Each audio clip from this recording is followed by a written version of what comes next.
2026 നിയമസഭാ തെരഞ്ഞെടുപ്പിൽ 100-ലധികം സീറ്റുകൾ നേടി അധികാരത്തിലേക്ക് ഒരു പതിറ്റാണ്ടിൻ്റെ ഇടവേളയ്ക്ക് ശേഷം തിരികെ എത്താമെന്ന UDF നേതൃത്വത്തിൻ്റെ ആത്മവിശ്വാസത്തിന് പിന്നിലെ പ്രധാനപ്പെട്ട കാരണങ്ങൾ എന്ന് പറയുന്നത് 2024 പാർലമെൻറ്റ് തെരഞ്ഞെടുപ്പിൻ്റെ വോട്ട് കണക്കുകളും 2025 തദ്ദേശ തെരഞ്ഞെടുപ്പിൻ്റെ വോട്ട് കണക്കുകളുമാണ്.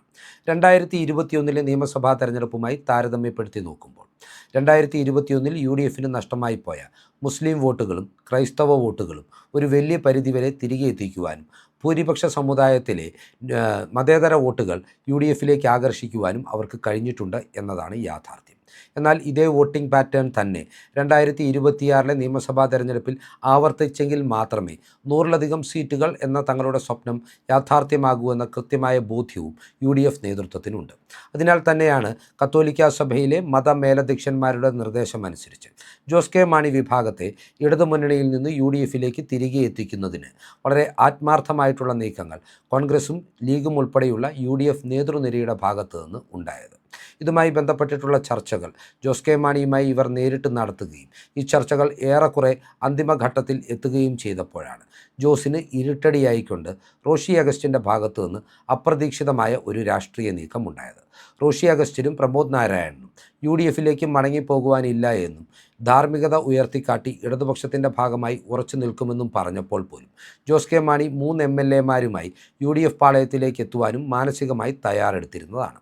എന്നാൽ വളരെ അപ്രതീക്ഷിതമായി കാഞ്ഞിരപ്പള്ളി MLA N ജയരാജ് തൻ്റെ ഇംഗിതം അല്ലെങ്കിൽ ഐക്യദാർഢ്യം പരസ്യമായി പ്രഖ്യാപിക്കുവാൻ തയ്യാറാകാതെ വന്നതോടുകൂടിയാണ് ജോസ് കെ മാണിക്ക് തിരിച്ചടിയുണ്ടായതും അദ്ദേഹം UDFിലേക്ക് മടങ്ങുവാനുള്ള നീക്കത്തിൽ നിന്ന് ഏറെക്കുറെ പിന്നോട്ട് ഈ ഘട്ടത്തിലെങ്കിലും പോയിട്ടുണ്ട് എന്ന് വിലയിരുത്തുവാൻ കഴിയുന്നത്.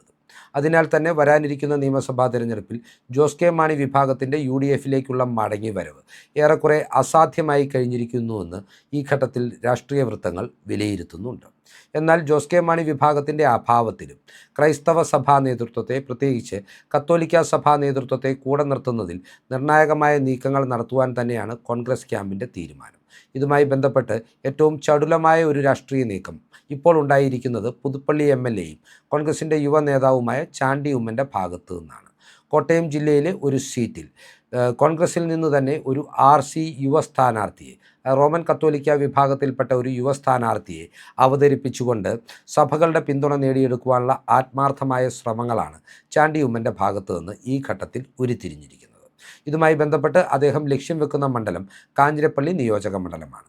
കാഞ്ഞിരപ്പള്ളിയെ സംബന്ധിച്ച് പറയുമ്പോൾ കാഞ്ഞിരപ്പള്ളിയുടെ ഒരു പ്രത്യേകത എന്ന് പറയുന്നത് ഭൂരിപക്ഷ വിഭാഗങ്ങളായ നായർ സമുദായത്തിനും ഈഴ സമുദായത്തിനും അതുപോലെ തന്നെ ന്യൂനപക്ഷ വിഭാഗങ്ങളായ ക്രിസ്ത്യൻ സമുദായത്തിനും മുസ്ലിം സമുദായത്തിനും കൃത്യമായ ഒരു സ്വാധീനമുള്ള നിയോജക മണ്ഡലമാണ് കാഞ്ഞിരപ്പള്ളി നിയോജക മണ്ഡലം. എന്നാൽ എല്ലാ തവണയും 2011 16 2021 N ജയരാജ് ഇവിടെ നിന്ന് വിജയിച്ചു കയറുവാൻ പ്രധാനപ്പെട്ട ഒരു കാരണമെന്ന് പറയുന്നത് ന്യൂനപക്ഷ വോട്ടുകൾ ചിതറിപ്പോയതും ഭൂരിപക്ഷ വോട്ടുകൾ അദ്ദേഹത്തിന് അനുകൂലമായി കേന്ദ്രീകരിച്ചതുമാണ്. പലപ്പോഴും BJPയുടെ ഭാഗത്തു നിന്ന് ക്രൈസ്തവ സ്ഥാനാർത്ഥികളെ അവതരിപ്പിക്കുന്ന ഒരു സാഹചര്യം ഉണ്ടാകുന്നതാണ് N ജയരാജിന് LDFിൽ നിന്നപ്പോൾ ഏറ്റവും അനുകൂലമായിട്ടുള്ള ഒരു സാഹചര്യവും വിജയിച്ചു കയറുവാനുള്ള അവസരവും നൽകിയത്.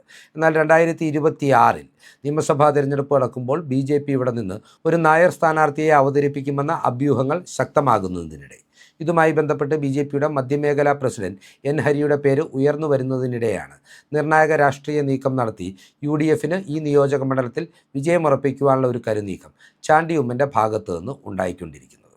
കാഞ്ഞിരപ്പള്ളി നിയോജക മണ്ഡലത്തിലെ ഏറ്റവും അധികം സ്വാധീനമുള്ള ക്രൈസ്തവ വിഭാഗം എന്ന് പറയുന്നത് സീറോ മലബാർ ക്രൈസ്തവർ തന്നെയാണ്. കാഞ്ഞിരപ്പള്ളി നിയോജക മണ്ഡലത്തിൻ്റെ ഒരു ഘടനയെടുത്ത് പരിശോധിക്കുമ്പോൾ നിയോജക മണ്ഡലത്തിൻ്റെ പകുതി ഭാഗങ്ങൾ കാഞ്ഞിരപ്പള്ളി രൂപതയിൽ ഉൾപ്പെട്ടിട്ടുള്ളതാണെങ്കിൽ ബാക്കി പകുതി ഭാഗങ്ങൾ ചങ്ങനാശ്ശേരി അതിരൂപതയുടെ ഭാഗമാണ്. അതിനാൽ തന്നെ കാഞ്ഞിരപ്പള്ളി രൂപതയ്ക്കും ചങ്ങനാശ്ശേരി അതിരൂപതയ്ക്കും കൂടി സ്വീകാര്യനായ സർവ്വസമ്മതനായ ഒരു യുവ ക്രൈസ്തവ നേതാവിനെ മനസ്സിൽ കണ്ടുകൊണ്ടാണ് ചാണ്ടി തൻ്റെ ചരടുവലികൾ ആരംഭിച്ചിട്ടുള്ളത്. ഇതുമായി ബന്ധപ്പെട്ട് ചാണ്ടി ഉമ്മൻ മുന്നോട്ട് വെക്കുന്ന അല്ലെങ്കിൽ നിർദ്ദേശിക്കുന്ന പേര് എന്ന് പറയുന്നത് കാഞ്ഞിരപ്പള്ളി നിയോജക മണ്ഡലം UDF കൺവീനറും യുവ വ്യവസായിയുമായ ജിജി അഞ്ചാനിയുടേതാണ്. ജിജി അഞ്ചാനിയെ സംബന്ധിച്ച് പറയുമ്പോൾ പള്ളിക്കത്തോട് എന്ന് പറഞ്ഞ BJPക്ക് വലിയ ആധിപത്യമുണ്ടായിരുന്ന പഞ്ചായത്തിൽ അവരുടെ മേൽക്കോയ്മ തകർത്തുകൊണ്ട് NDAയെയും LDFിനെയും നിലംപരിശാക്കി പഞ്ചായത്തിനെ UDFിൻ്റെ പക്ഷത്തേക്ക് തിരികെ എത്തിക്കുവാൻ അദ്ദേഹത്തിന് സാധിച്ചിട്ടുണ്ട്. വളരെ ചെറിയ പ്രായത്തിൽ തന്നെ ഉമ്മൻചാണ്ടിയോട് ചേർന്ന് നിന്ന് രാഷ്ട്രീയ പ്രവർത്തന രംഗത്തേക്ക് കടന്നു വന്ന വ്യക്തിത്വമാണ് ജിജി അഞ്ചാനി. തീരെ ചെറുപ്പത്തിൽ പള്ളിക്കത്തോട് ഗ്രാമപഞ്ചായത്തിൻ്റെ അധ്യക്ഷ പദവിയിലെത്തുവാനും 3 വട്ടം ബ്ലോക്ക് പഞ്ചായത്ത് സ്ഥാനാർത്ഥിയായി മത്സരിച്ച് വിജയിക്കുവാനും അദ്ദേഹത്തിന് സാധിച്ചിട്ടുണ്ട്. 2020 ഇടതുപക്ഷം 1000-ലധികം വോട്ടുകൾക്ക് വിജയിച്ച അവർക്ക് വലിയ സ്വാധീനമുള്ള ഒരു ബ്ലോക്ക് ഡിവിഷനിൽ നിന്നാണ് 1700-ലധികം വോട്ടുകളുടെ ഭൂരിപക്ഷത്തോടുകൂടി ജിജി അഞ്ചാനി 2025 തദ്ദേശ തെരഞ്ഞെടുപ്പിൽ വിജയിച്ചു കയറിയത്. ചാണ്ടി ഉമ്മൻ വളരെ നേരത്തെ തന്നെ ജിജി അഞ്ചാനിയോട് കാഞ്ഞിരപ്പള്ളി നിയോജക മണ്ഡലം കേന്ദ്രീകരിച്ച് പ്രവർത്തിക്കണമെന്ന നിർദ്ദേശം നൽകുകയും അതിൻ്റെ അടിസ്ഥാനത്തിൽ തൻ്റെ സ്ഥാനാർത്ഥിത്വം സജീവമായി പരിഗണിക്കപ്പെടുന്നുണ്ട് എന്ന് കോൺഗ്രസ് നേതൃത്വത്തിൽ നിന്ന് ഉറപ്പ് ലഭിക്കുകയും ചെയ്തതിൻ്റെ ഭാഗമായിട്ടാണ് ബ്ലോക്ക് പഞ്ചായത്ത് അധ്യക്ഷ പദവിയിലെ ആദ്യ ടേം പോലും വേണ്ട എന്ന് വെച്ച് ജിജിയെപ്പോലൊരു യുവ നേതാവ് ശക്തമായ പ്രവർത്തനങ്ങളുമായി നിയോജക മണ്ഡലത്തിൽ നിറഞ്ഞു നിൽക്കുന്നത്. ജിജി അഞ്ചാനിയെ സംബന്ധിച്ച് ചാണ്ടി ഉമ്മൻ്റെ പിന്തുണ മാത്രമല്ല, കാഞ്ഞിരപ്പള്ളി എന്ന് പറയുന്നത് പത്തനംതിട്ട പാർലമെൻറ്റ് മണ്ഡലത്തിൻ്റെ ഭാഗമാണ്. അവിടെ നിന്നുള്ള MP ആയ ആൻറ്റോ ആൻ്റണിയുടെ മനസാക്ഷി സൂക്ഷിപ്പുകാരൻ കൂടിയായി അറിയപ്പെടുന്ന ഒരു വ്യക്തിത്വമാണ് ജിജി. ഇതിനെല്ലാത്തിലും ഉപരിയായി സീറോ മലബാർ ക്രൈസ്തവ വിഭാഗങ്ങൾക്കിടയിൽ വലിയ സ്വീകാര്യതയുള്ള സഭാ നേതൃത്വത്തിന് കൂടി അഭിമതനായ ഒരു നേതാവാണ് ജിജി എന്നതും അദ്ദേഹത്തിൻ്റെ സ്ഥാനാർത്ഥിത്വ സാധ്യതകൾക്ക് ആക്കം കൂട്ടുന്ന ഒരു ഘടകമാണ്.